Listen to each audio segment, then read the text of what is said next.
All right, so what we're doing today for the '07 Xterra, one, I don't want to get the keys confused with my keys, but the other thing is that one of the keys, the top of the key ring was broken off, and then one of the key fobs died, and the key fob itself is all sticky and nasty, and I just assumed replace it with these guys. These guys, a pair of these was 17 bucks on Amazon.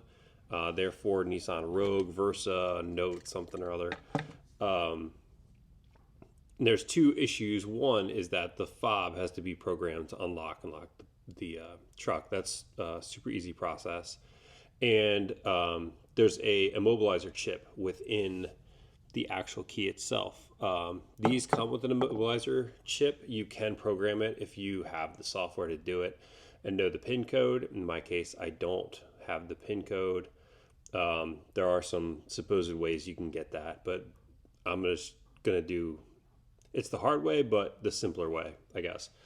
So the first thing you need to do is get the keys out of the shot. Grab your old key. On the old key, there's two different sides to this. One, hopefully this will be visible. If you look really closely, you'll be able to see there's a little dimple on one side. The other side is clean. The dimpled side is not the side that we're going to be working with. The dimpled side does not contain the chip. The chip is on the clear side. So I'm going to show you how to get the chip out of there and how to get it into there. So again, not starting with, but you're only doing this on the non-dimpled side. Inside of the plastic is the actual metal key, and you're going to use the top of the metal key as like a guide to where that transponder chip is. There's a lot of different ways you can do this. I'm going to go the hopefully quick way by heating up a straight edge here.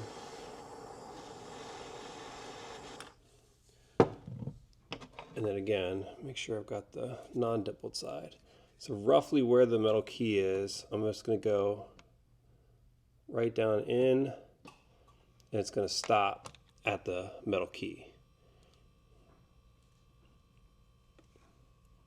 I wasn't even looking at the camera, so hopefully that got caught on there. But next, you're going to just take out a little wedge here. And again, I did the first one without the heat. You can do it. It's just very difficult to do. Obviously follow the safety guidelines of cutting away from the body and all that stuff.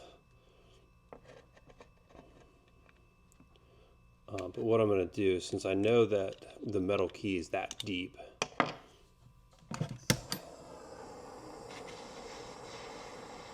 this back up again. And I'm going to take most of this back off. All right.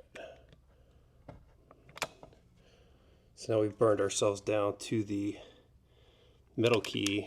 Again, that's your guide. The edge of the metal key should roughly line with the edge of the immobilizer chip that's in here.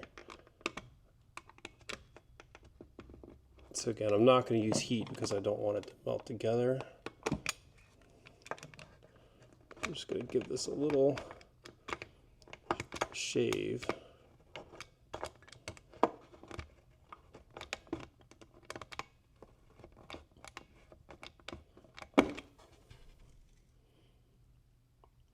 Nothing yet, so it's a little bit deeper.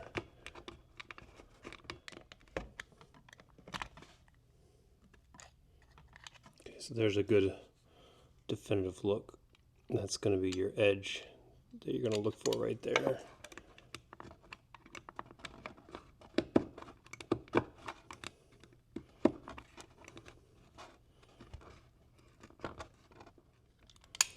All right, so once you get to this point, you can kind of see.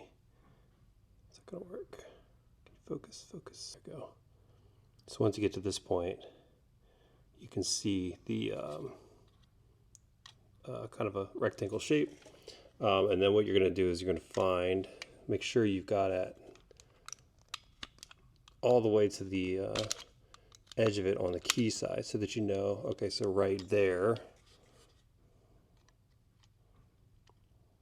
is where it's going to stop. So that's your point where you're going to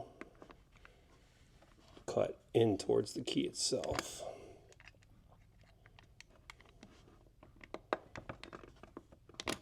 For this part, I can heat.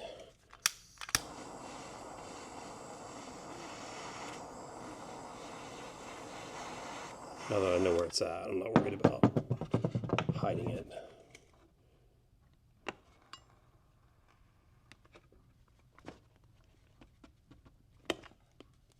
Okay, cut that way, cut that way.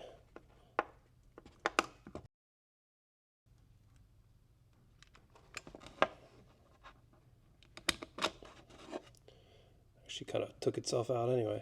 So here's what we're left with. You can see mine is already starting to pop out, but once you get to this point, you can see the actual transponder here, and you just slide it right out like that, and that's what it looks like, this little guy. So this is your, I keep calling it a transponder, it's your immobilizer chip. And then the next step is on your cheap Amazon Rogue key. Take that, pop this open, and then it's going to have inside the battery, it's going to have its immobilizer chip. Make sure you don't mix these up. So this is my good one. I'm going to pop this one out. And then you simply take the good or the already programmed immobilizer chip, insert it in there like that.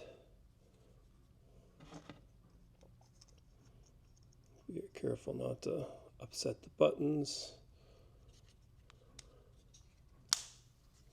Okay, back together. Find the screw that you lost because you were taking a video instead of watching where the screw went. There we go.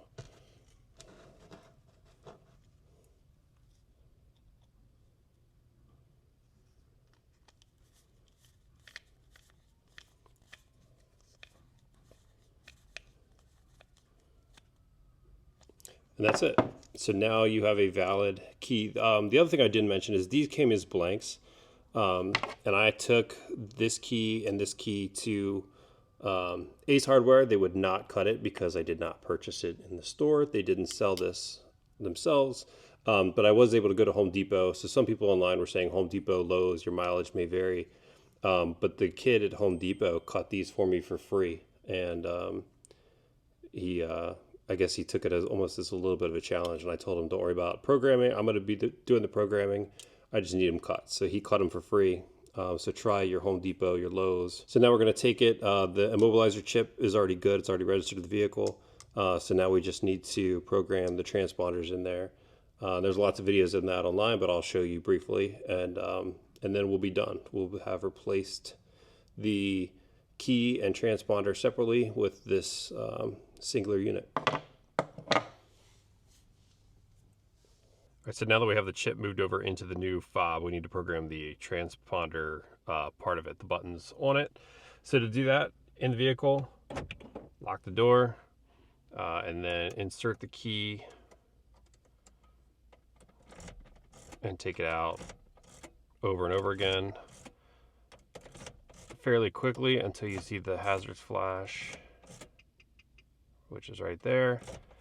Put the key into accessory, and then probably help if I showed it. Put the key into accessory mode, and then press any button, and you'll see the flash to confirm, and then just go ahead with the second one.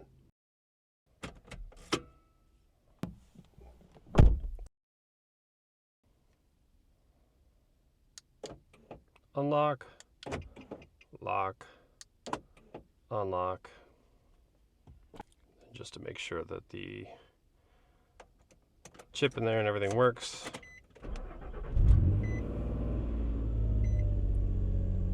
All set.